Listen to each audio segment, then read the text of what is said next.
की इकोनॉमी को मूव कर सकता है और हमारे देश की इकोनॉमी को मूव कर सकता है, क्योंकि आज का टॉपिक इस देश के 150 करोड़ लोगों के जीवन से जुड़ा हुआ है, जिसका नाम है फाइनेंशियल लिटरेसी। फाइनेंशियल लिटरेसी, ओ हो, आज तक जीवन का हर ज्ञान लिया लेकिन फाइनेंशियल लिटरेसी कहीं नहीं सिखाई।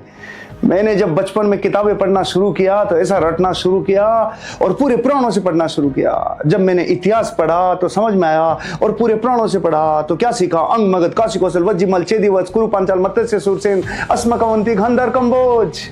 मैंने पूरे 16 महाजनपद सीख लिए।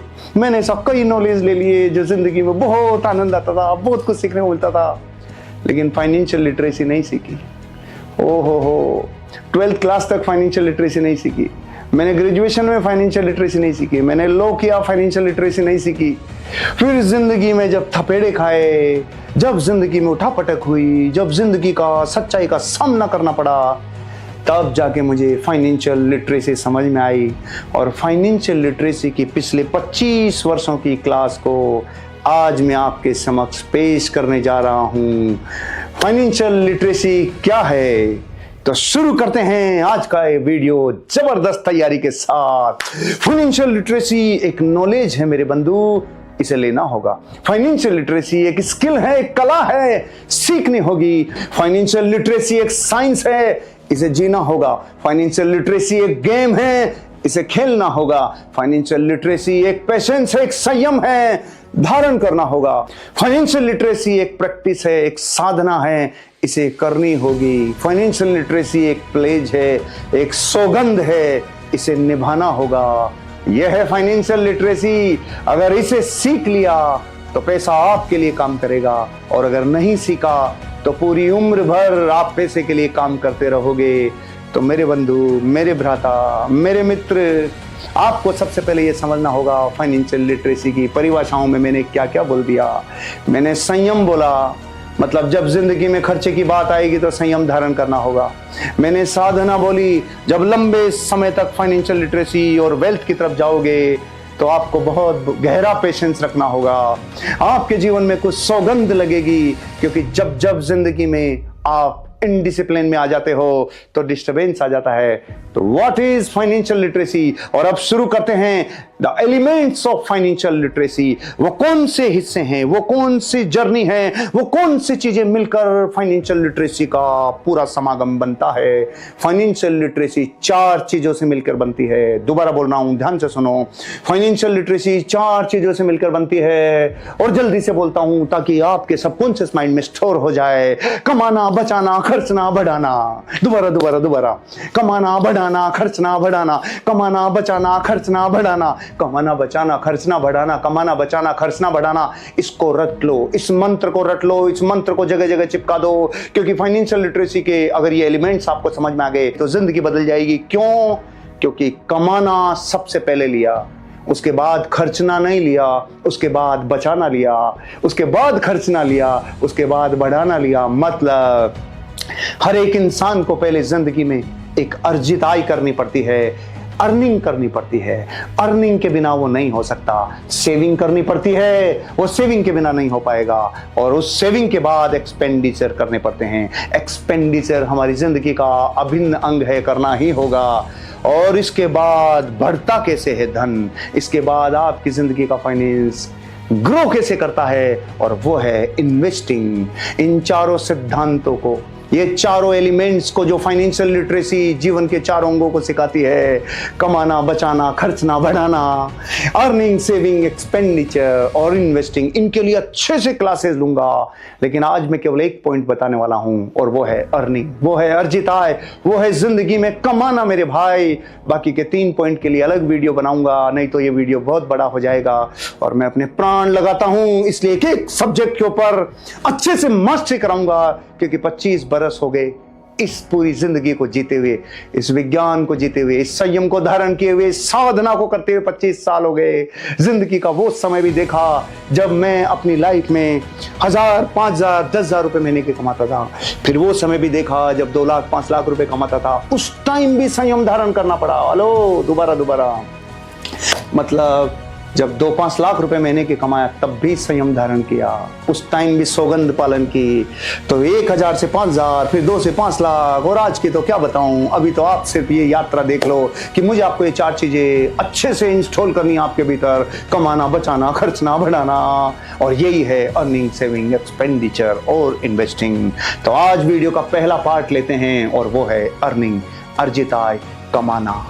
अब मैं आपको, और आप YouTube पे, आप इंस्टा पे, आप दुनिया के किसी भी सोशल मीडिया प्लेटफॉर्म के ऊपर जब लिखोगे अर्निंग करने के सोर्सेज क्या क्या है, मैं कैसे अर्निंग कर सकता हूं, ध्यान रखना, इससे पहले ये समझना जरूरी है कि हर इंसान अपने जीवन में किसी न किसी रूप में अर्निंग कर रहा है। एक आदमी एम्प्लॉय बन के अर्निंग कर रहा है, एक आदमी सेल्फ एम्प्लॉयड बन के अर्निंग कर रहा है, एक आदमी बिजनेस ओनर बन के अर्निंग कर रहा है, एक आदमी इन्वेस्टिंग करके अपनी इनकम कर रहा है। लेकिन इन चारों कॉलम्स में हम इतने ज्यादा संख्या में हैं, इतने ज्यादा काम है दुनिया में जो पैसा कमा के दे सकते हैं। उन सारे कामों को इन 4 हिस्सों में अगर मैं बांट लूं, आपके जीवन में या तो आप एम्प्लॉय हैं या सेल्फ एम्प्लॉयड है। लेकिन जब आप सेल्फ एम्प्लॉयड होते हैं तो आप अपने आप को ये समझने लगते हैं कि मैं बिजनेस ओनर हूं। नहीं, सेल्फ एम्प्लॉयड का मतलब आपने कोई रोजगार किया और वो रोजगार में अब आप खुद को एम्प्लॉयमेंट दे रहे हो, और वो ही अर्निंग का रेशो है।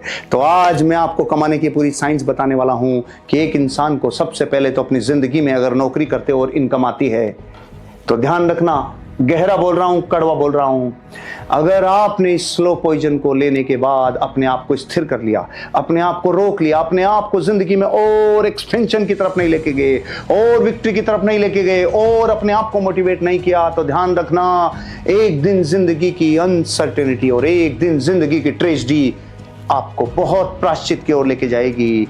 मतलब कमाने के लिए अगर आप 2 सोर्स को बांट लो, या तो आप कोई नौकरी कर रहे हैं जिससे आपको महीने की सैलरी मिलती है, या कोई बिजनेस कर रहे हैं। मैं पहले नौकरी वालों को कहना चाहता हूं कि अगर जिंदगी में नौकरी से हर महीने सैलरी आती है तो उस सैलरी के अलावा एक्स्ट्रा इनकम का सोर्स बना लेना।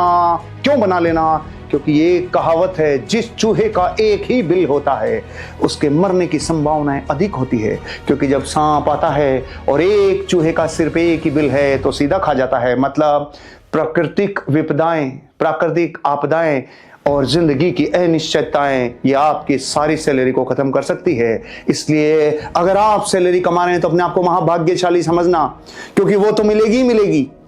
लेकिन इसके अलावा आपको कोई एक सोर्स खड़ा करना होगा जो इनकम जनरेट कर सके, वो सोर्स आपकी जिंदगी में आपकी सैलरी को क्रॉस कर सके, ये आपको करना होगा।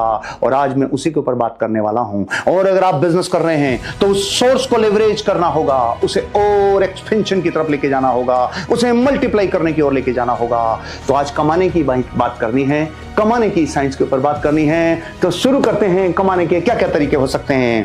पहला तरीका, किसी भी प्रोडक्ट की बाइंग और सेलिंग कर सकते हो। कोई भी प्रोडक्ट मार्केट से ले सकते हो, बेच सकते हो, उसकी ट्रेडिंग कर सकते हो। ऐसे सैकड़ों हजारों प्रोडक्ट हैं जिनको खरीदा बेचा जा सकता है, खरीदा बेचा जा सकता है, और उनके कई तरह के पैटर्न हैं। कैसे खरीदना, कैसे बेचना, इसके एक्सपीरियंस में जब आओगे तो स्मार्ट वर्क भी कर पाओगे, कुछ हार्ड वर्क भी करोगे, कुछ अक्कल बादाम खाने से नहीं, कुछ बच्छेड़ खाने से भी आएगी। पहला तरीका है प्रोडक्ट की बाइंग और सेलिंग। दूसरा तरीका है, अगर आपके पास जिंदगी में कोई एक स्किल है तो स्किल बेस्ड प्रोफेशनल सर्विसेज दे सकते हो। कोई एक स्किल में महारत हासिल कर लो और उसका प्रोफेशनल सर्विस देना शुरू करो। जब आप स्किल बेस्ड अपने आप को बना लेते हो, कसम पैदा करने वाले की, वो स्किल आपको पैसा दे सकती है। उसे प्रोफेशनल रूप में आप अर्निंग का सोर्स बना सकते हो। नेक्स्ट सोर्स है क्रिएटिव इनकम सोर्सेज।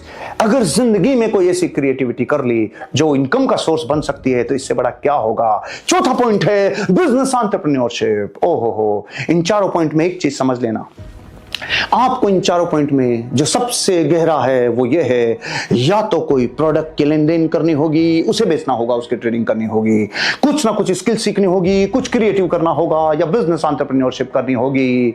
अब मैं आपको इन चारों पॉइंट से वो थोड़ा ऊपर उठाता हूं।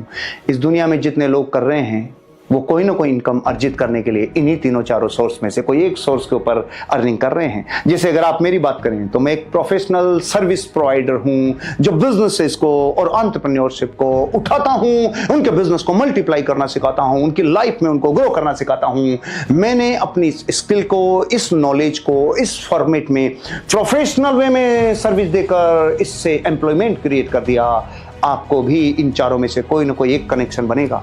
नौकरी करने वालों के लिए कह रहा हूं, आपके लिए एडवांटेज है कि वहां से तो बंदी तनख्वाह आएगी, इनमें से कोई एक सोर्स खड़ा करना होगा। और अब सबसे बड़ी विपदा मेरे देश की, इस देश की सबसे बड़ी प्रॉब्लम, जो देश कई वर्षों पहले विकसित हो सकता था, लेकिन जिस देश के 150 करोड़ लोगों में से मैक्सिमम लोगों की जो सोच और थिंकिंग है वो क्या है, कोई बड़ा काम करूंगा, जिंदगी में कोई ना कोई बड़ा काम करूंगा। और यहीं से प्रॉब्लम शुरू हो जाती है। प्रॉब्लम यह नहीं है कि आप ये सोचते हैं कि बड़ा काम करूंगा, प्रॉब्लम तब हो पाती है जब आप बड़ा नहीं कर पाते हो, जब आप बड़ा काम नहीं कर पाते हो। तो सबसे बड़ी त्रासदी, छोटे करने के लायक रह ही नहीं पाते हो, छोटा नहीं कर पाओगे क्योंकि बड़ा हो नहीं पाया, छोटा करने की हालत नहीं रही। मैं कल परसों रांची था, मैं मंदिर में दर्शन करके जब बाहर निकल रहा था तो एक मेरे फैन ने मुझे पकड़ लिया, सर मैं पहचान लिया आपको। मैंने कहा और बंधु क्या करते हो? सर मैं जॉब करता हूँ, 8,000 रुपये मेरी सैलरी है, परिवार में कितने लोग आपके ऊपर डिपेंडेंट है? 5 लोगों का पेट पालता हूँ। 8,000 रुपये में वो आदमी एक कंपनी में जाके जॉब करने के लिए तैयार है। मैंने कहा इससे आपका घर का खर्चा चल जाता है? नहीं सर बहुत प्रॉब्लम है। तो मैंने कहा आपको इस इनकम के अलावा कुछ करने की इच्छा होती है? हाँ लेकिन मैं क्या कहूँ। मैंने रैंडमली बोल दिया। मैं देख रहा हूं इस रांची में खूब जगह फूड स्टॉल लगी हुई है, जगह जगह वो, हम तो राजस्थानी लोग हैं तो बाटी बोलते हैं, लेकिन वो लिट्टी चोखा जैसा कुछ था। मैंने कहा इतने सोर्सेज हैं, कोई एक काम कर लो। अरे गोलगप्पे की दुकान लगा लो भाई। गोलगप्पे वाला एक आदमी मतलब दिन की बात करता हूं मैं, घंटों की बात करता हूं, 500, 1000, 2000 रुपए कमा लेता है। मतलब अगर महीने की उसकी अर्निंग की बात करो तो 50,000 लाख रुपए कमा लेता है। मैंने जब उसको 50,000 लाख भी बोल दिया, गोलगप्पे का एक एग्जाम्पल दे दिया, उस आदमी का जो रिप्लाई था मैं समझ गया।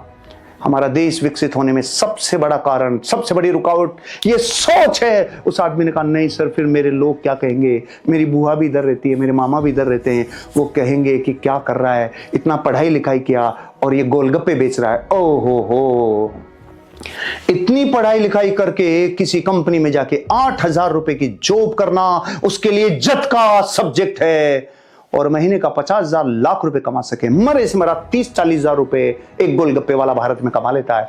मैं हायर साइड की बात ही नहीं कर रहा, जो कमा लेते हैं 5-5 लाख वाले भी हैं। उसकी सोच ने मुझे एक आंसर दिया, मुझे एक वीडियो बनाना होगा, मुझे बात करनी होगी, और ये एक नहीं पूरी सीरीज होगी जो इन्वेस्टिंग तक जाएगी, जो वेल्थ तक बढ़ाएगी। लेकिन मैं आपसे कहना चाहता हूं, जब तक जिंदगी में आपने ये ठाना है कुछ बड़ा करूंगा, उसी टाइम सतर्क हो जाना जब आप कुछ बड़ा करने की क्षमताएं डेवलप करते हो। और जिस टाइम बड़ा करने की क्षमताएं डेवलप नहीं हो पाती है उस टाइम छोटा काम करने के लिए तैयार रहना, जिसे आप छोटा कहते हो। मेरे लिए तो जीवन में कोई काम छोटा है ही नहीं। मैं तो आपको ये कह रहा हूं, या तो बड़ा करो, और बड़ा नहीं कर सकते हो तो छोटे छोटे कदमों से बड़े की ओर जाओ। क्योंकि ध्यान रखना, इस पूरी दुनिया में अब मैं जो काम